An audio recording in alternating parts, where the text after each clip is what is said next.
สวัสดีลูกค้า PCP เนาะทุกท่านนะวันนี้ป้าจะมาเสนอสินค้าโดยทางหาเนาะจะมีกระบอกให้ลูกค้าคือ5กระบอก6กระบอกเนาะมันแตกต่างกันเนาะแต่ละกระบอกกันรุ่นแรกนี่เนาะอาจจะนามเนาะตัวเกรด2เนาะตัวนี้มีงานใส่ก้อนงานเวียดนามเนาะตัวนี้ตัวไก่สีทองเนาะกองไมโครเนาะตัวนี้ตัวนี้กับตัวเบานี่เบาบล็อกทูเนาะถังอารู0.5เนาะเรานี้30 เซนต์นะตัวนี้เก็บเสียงเรียนเต็กนะครอบรำเก็บเสียง30 เซนต์นะตัวนี้ถ้าวันยิงระยะไกลก็เลย70-80 เมตรนะวานระยะมันนะแต่ว่าแค่นี้ก็พอนะเบาหลายเพราะว่าตัวที่2ตัวนี้ตัวแฟกเตอร์นะแฟกเตอร์ตัวนี้ฝักต่อนะมันเป็นอะไรเนาะแต่ว่าแตกต่างกันนะตัวนี้แบบว่า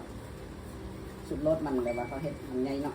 ฟังกันมีช่องมันตัวใหญ่เท่ากันเนาะตัวนี้ไปเป็นเอามาไม่ละสดตัวนี้2025นี้กองนี้โครงดีเนาะลูกค้าต้องราคาแบบว่าธรรมดาเนาะแต่มันมีรวมให้ลูกค้าเนาะมาตรงนี้นี่เลยเนาะตัวนี้คิดมือในไม้เนาะตัวนี้ตัวถังอารูเนาะ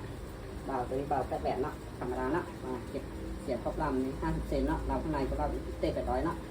ตัวที่3นี่ก็เกรด2เนาะแต่ลูกค้าถ้าจะไปมันราคามันสูงเนาะตัวนี้เนาะตัวสูงยังไงเนาะมันกล้องVA เนาะไซส์เนาะบานี่ก็บาพวกตู้เนาะตัวนี้ของแท้เนาะกับถังกับว่านเนาะ0.5เนาะตัวนี้เรามันก็40 เซนเนาะตัวนี้เราเก็บเสียงเกมเต็กเนาะตัวนี้แต่ว่าเรานี่เราโพลีกอนเนาะของแท้เนาะลูกค้าขนาดไหนของดีเลยเนาะเป็นของแบบสุดใช้งานเลยเนาะตัวนี้แต่กำลังต่างกล้องต่างบ่าวให้พร้อมแล้วเนาะไปมีจุดใช้งานตัวที่ซีเรียบร้อยมีตัวแฟกเตอร์เนาะแฟกต่อเนาะมาคนอะไรเนาะตัวนี้ก็มาสีเหลืองเนาะสีทองก็ได้เนาะแต่ว่าคลิปนึงนี้ตัวนี้